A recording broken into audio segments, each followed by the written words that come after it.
عمران خان صاحب پہ سینکڑوں مقدمات درج کیے گئے، اور مقدمات کی نوعیت ایسی تھی کہ ہمیں شرم آتی ہے کہ ایسے ایسے مقدمات، جس طرح کے عدت کیس تھا جس بھونڈے طریقے سے ایکس پرائم منسٹر کو ہیوملیٹ کرنے کی کوشش کی گئی، جس طریقے سے سیاستدانوں کو، اور اس میں جو میرے بائیں ہاتھ پہ بیٹھے ہوئے ہیں یہ اس کے 100% شریک تھے، کیونکہ یہ الٹیمیٹ بینیفیشری ہیں۔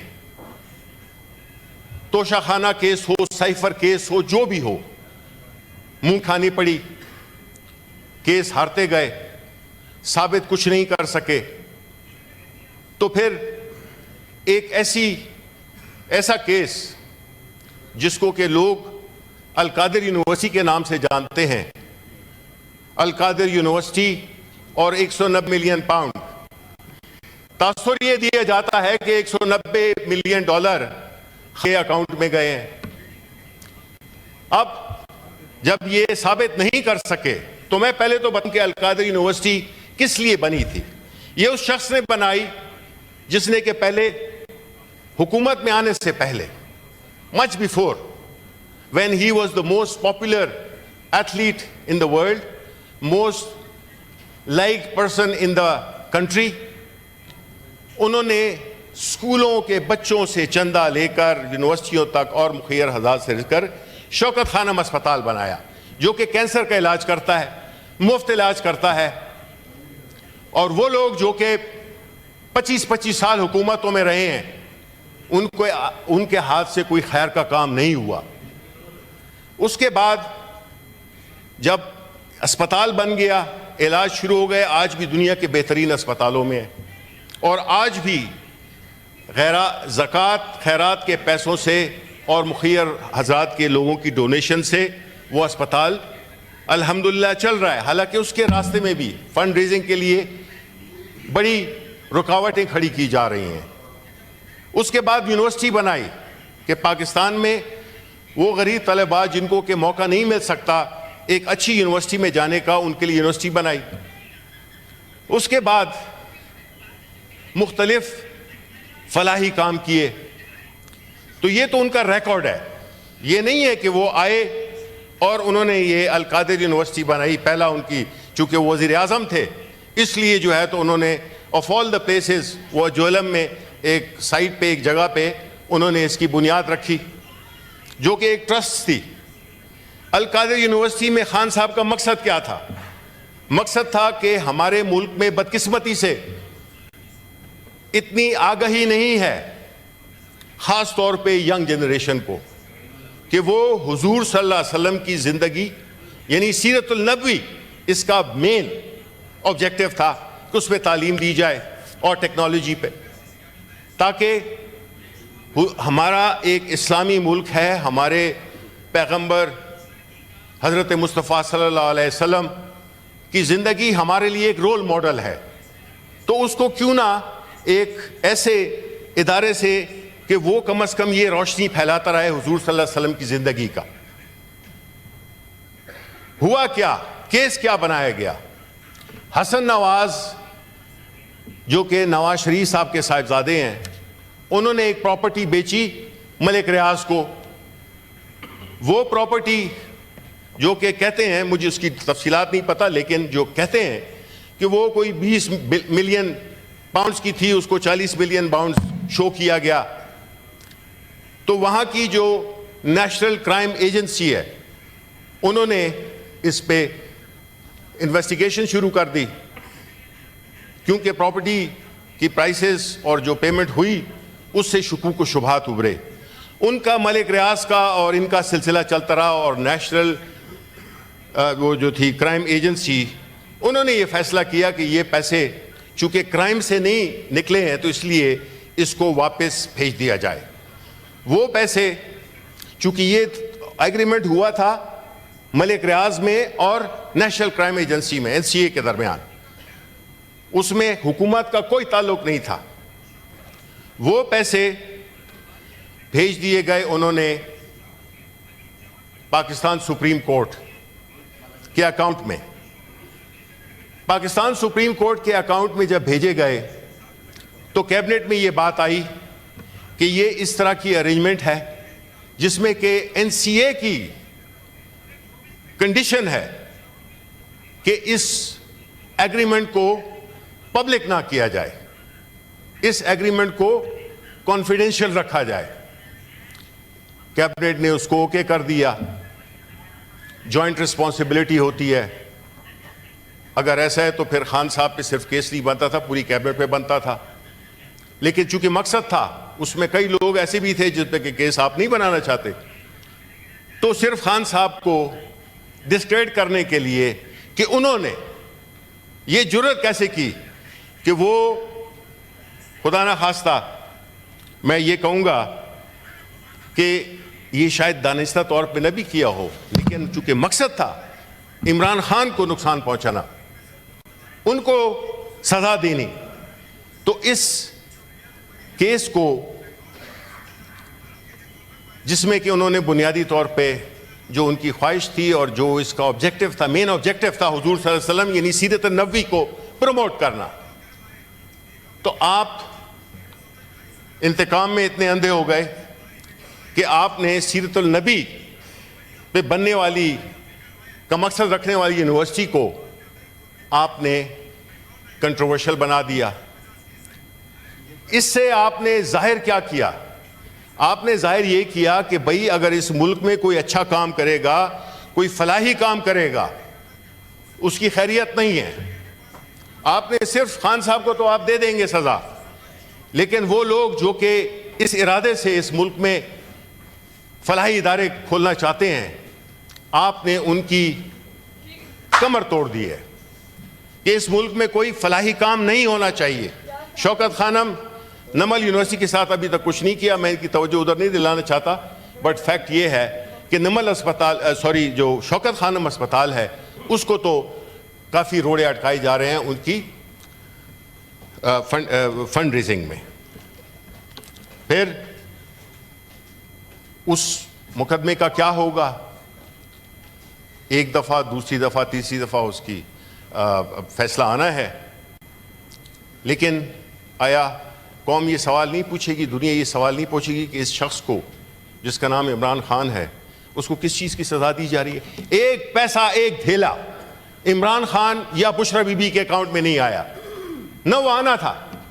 یہ تو وہ ارینجمنٹ تھی جس میں کہ ہم نے کہا تھا کہ ملک میں فورن ایکسچینج آ رہا ہے، فورن ایکسچینج اسٹیٹ بینک کو سرنڈر ہو گیا، ایکولنٹ روپیز سپریم کورٹ کے اکاؤنٹ میں آ گئے، اور اس میں میرا خیال ہے انہوں نے کروڑوں روپے کا منافع بھی کمایا، اور الٹیمیٹلی وہ واپس حکومت کو دے دیے سپریم کورٹ میں۔ تو یہ جو تاثر پھیلایا جاتا ہے کہ 190 ملین پاؤنڈ، 190 ملین پاؤنڈ، تاثر اصل میں دے رہی ہے ایک طرف 190 ملین پاؤنڈ جو ان کا جھوٹا، ان کا ایک مکروہ قسم کا ایلیگیشن ہے، اور دوسری طرف ہم کہتے ہیں کہ ہم حضور صلی اللہ علیہ وسلم کے پیروکار ہیں، ہم ان کی سیرت نبی کو سیکھنے کے لیے ہم القادر یونیورسٹی جائیں گے، اور یہی ہمارا مقصد تھا۔ اور یہ تاثر یہ دے رہے ہیں کہ 190 ملین پاؤنڈ، 190 ملین پاؤنڈ، یہ تو بات ہی نہیں کر سکتے کیونکہ ان کے اپنے اکاؤنٹس میں بڑے پیسے گئے جس کا حساب کوئی نہیں ہے۔ تو مقصد کہنے کا یہ ہے کہ یہ بڑی بدقسمتی ہے۔ اب آتے ہیں اپنے پارلیمان کی طرف، اور جو ہماری اس وقت کی جو سچویشن ہے، دیکھیں اس ملک میں جو کچھ بھی ہو رہا ہے اس کے بینیفیشریز میرے لیفٹ پہ بیٹھے ہوئے ہیں، اور انہوں نے کوئی ایسی جسے کہتے ہیں کہ رسماً بھی کوئی ایسی احتجاج نہیں کیا کہ جی کیا ہو رہا ہے۔ ہم دیکھ رہے ہیں کہ ملک میں ایک شدید سیاسی عدم استحکام ہے۔ وہ عدم استحکام معاشی عدم استحکام کو جنم دیتا ہے، وہ عدم استحکام امن و امان کی صورتحال کو کمپلیکیٹ کرتا ہے، وہ صورتحال جس میں کہ فنڈامنٹل رائٹس کی کوئی حیثیت نہیں رہی، میڈیا گیگ ہوا ہوا ہے۔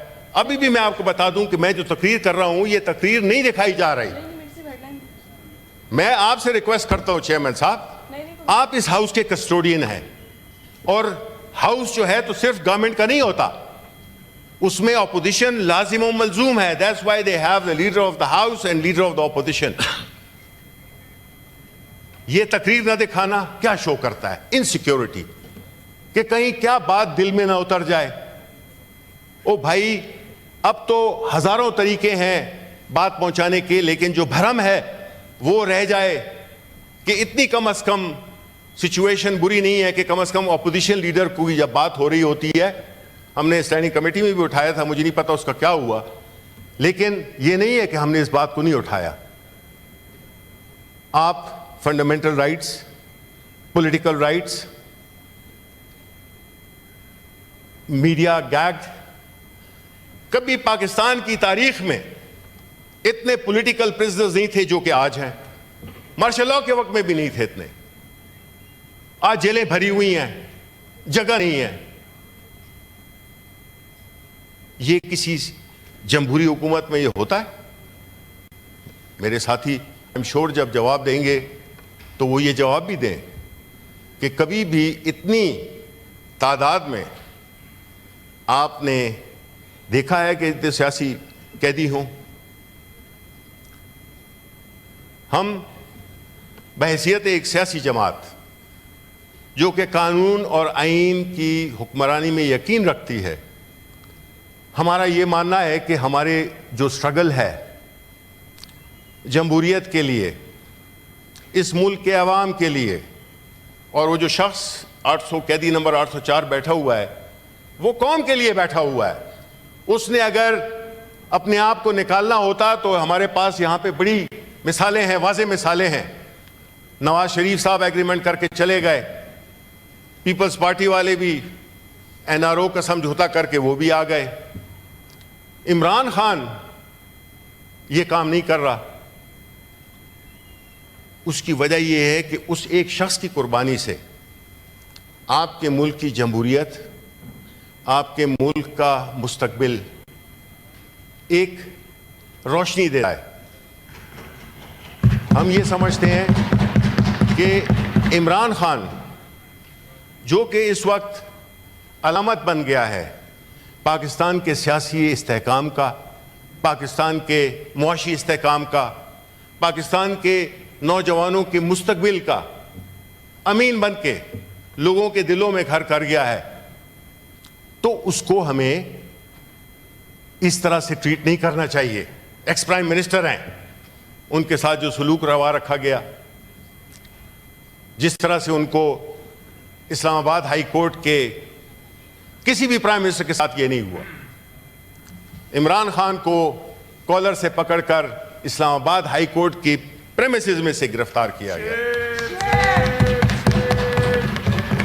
اگر تو مقصد یہ ہے کہ پاکستان کے عوام چاہے جس کو بھی چوز کرتے ہیں, تو فارمولا تو سمپل ہے. آپ لاکھ کوشش کر دیں, آپ پولیٹیکلی ارریلیونٹ ہو گئے ہیں, بیکاز آپ نے جو پچھلے 20 سال دونوں نے حکومت کی ہے, آپ نے اس ملک کو کچھ نہیں دیا سوائے مفلوج اداروں کے, سوائے کرپشن کے, سوائے بیکورڈنس کے. آپ عالم اس میں دنیا کے کمیٹی آف نیشنز میں آپ کی کیا حیثیت ہے؟ انویسٹمنٹ کا تو آپ کو بتا دیا. ہمارے جو ہیں, میں نام نہیں لینا چاہتا, لوگ سمجھتے ہیں, وہ آتے ہیں ہر دفعہ ایک چورن لے کے آتے ہیں کہ جی آپ کو میں ویژن دیتا ہوں 2010 کا, آپ کو میں ویژن دیتا ہوں 2025 کا, آپ کو میں ویژن دیتا ہوں کہ جی پاکستان ادھر کا ٹائیگر بن جائے گا. او بھائی گیدڑ بھی نہیں رہا, آپ کیا باتیں کر رہے ہیں؟ آپ اڑان کبھی پروگرام کرتے ہیں, کبھی کرتے ہیں, کون سا پروگرام کرتے ہیں؟ ہمیں نہیں سمجھ کہ آپ ملک کو کس طرف لے جا رہے ہیں. اور آپ لے جا نہیں سکتے کیونکہ آپ کے پاس جینوئن مینڈیٹ نہیں ہے. آپ ایک ایسی حکومت میں ہیں جس کو پتہ بھی نہیں وہ کہاں جا رہی ہے. تو یہ جو وکٹمائزیشن ہے, پولیٹیکل پرسیکیوشن ہے, ہیومن رائٹس ہیں, میڈیا کی آزادی, یہ ساری چیزیں واحد چیزیں ہیں. میری بات کریں, آپ کے پاس ٹائم ہوگا, آپ بیٹھ جائیں. دس از ناٹ دیٹ, نہیں, یہ کوئی ایکسپلین نہیں کیا جائے گا. دیکھیں, ہم نے کہا ہے دیکھیں ہم نے کی زبان نہیں ہے یہ. اچھا اپنے وقت پہ آپ بات کریں. پاکستان کو گیدڑ کہے اور ہم بیٹھے رہے. اچھا جی جی دیکھیں چیئرمین صاحب مجھے پتا اصل میں ان کو اس پہ گیدڑ پہ وہ نہیں تکلیف ہوئی, وہ جو میں نے کہا ہے نا کہ نئے چورن لے کے بیچتے ہیں 2010 کا ویژن اور 2025 کا ویژن, وہ ہم نے بہت ویژن دیکھ لیے ہیں, ہم نے جہاں پہ ملک کو پہنچا دیا. آپ صرف تقریریں کرتے رہے اور عمران خان آپ کے اعصاب پہ چڑھا ہوا ہے. کوئی بھی لیڈر کھڑا ہوتا ہے وہ عمران خان, میڈیا دیکھیں عمران خان, پرو ٹاک شوز دیکھیں عمران خان, اخبار دیکھیں عمران خان ہر طرف ہے. اس کو آپ روک نہیں سکتے ہیں کیونکہ ان کی سیاست اسی پہ چل رہی ہے کہ اگر عمران خان کا نام نہ لیں تو یہ پھر کیا کہیں گے, کچھ بھی نہیں کہیں گے. لاسٹ پوائنٹ 25 سال پیپلز پارٹی, 23 سال آپ کی حکومت رہی ہے, دونوں میں مل کے 50 سال ہوئے. ڈکٹیٹرشپس اپنی علیحدہ 33 سال. آپ بتائیں, حساب دیں. سینٹ کا اجلاس شبلی فراز کا اظہار خیال اس وقت جاری ہے. ان کا کہنا ہے کہ پنجاب حکومت نے پروڈکشن آرڈر سنجیدہ نہیں لیا. پنجاب حکومت فسطائیت میں اپنا ریکارڈ بنا چکی ہے. پنجاب حکومت نے ایوان بالا کے جاری پروڈکشن آرڈر کو اہمیت نہیں دی ہے. غیر جمہوری فیصلے نے ٹرینڈ سیٹ کر دیا ہے. 1 سال میں سیاسی استحکام آیا, نہ ہی معیشت میں بہتری آئی ہے.